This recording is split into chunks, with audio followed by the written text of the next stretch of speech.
আজ মুর্শিদাবাদ জেলার ইসলামপুর শহরে ইসলামপুর বাজার ব্যবসায়ী কল্যাণ সমিতির উদ্যোগে ৬২তম বর্ষবার্ষিকী সাধারণ সভা অনুষ্ঠিত হয়ে গেল।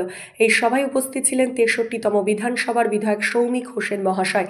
এছাড়া উপস্থিত ছিলেন ইসলামপুর বাজার ব্যবসায়ী কল্যাণ সমিতির ব্যবসায়িকগণ।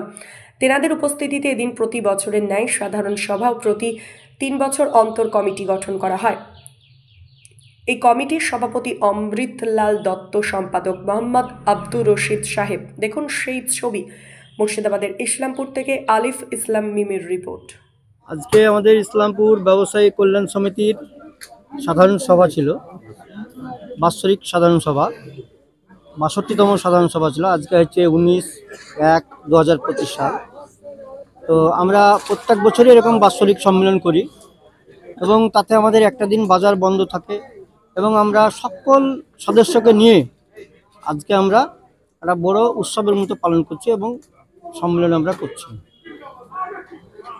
এবং আমাদের এখানকার রানীনগর 63 নম্বর বিধায়ক সৌমিক হোসেন মহাশয় এখানে উপস্থিত ছিলেন, অনেক কিছু এখানে বললেন এবং উন্নয়নের জন্য ও সবসময় সমিতির পাশে থাকবে এবং বেশ কিছু টয়লেট, হাইম্যাক্স লাইট এবং ড্রেন, এসবগুলা যা যাবতীয় আমাদের ব্যবসায়ী সমিতির সদস্যদের জন্য যা যা প্রয়োজন তাতেও আজকে প্রতিশ্রুতিবদ্ধ করলেন এবং আগামী দিনেও সবসময় আমাদের পাশে আছেন এবং থাকবেন এবং আমাদেরকে সহযোগিতা পূর্ণাঙ্গভাবে সহযোগিতা করবেন।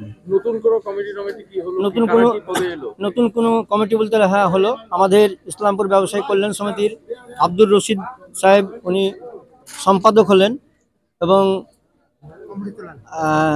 অমৃতলাল দত্ত উনি সভাপতি ছিলেন, উনি আবার পুনরায় সভাপতি নির্বাচিত হলেন এবং ইসলামপুর ব্যবসায়ী কল্যাণ সমিতির আমার নাম জাহান শেখ, আমি ব্যবসায়ী সমিতির সহ সম্পাদক নির্বাচিত হলাম এবং আমরা চাইব যে এবং আগামী দিনে সবাইকে পূর্ণাঙ্গভাবে ইসলামপুরের আনাচে কানাচে যত ব্যবসায়িক আছে তাদেরকে নিয়ে চলার মানসিকতা আমরা মানে ঐক্যবদ্ধ হলাম।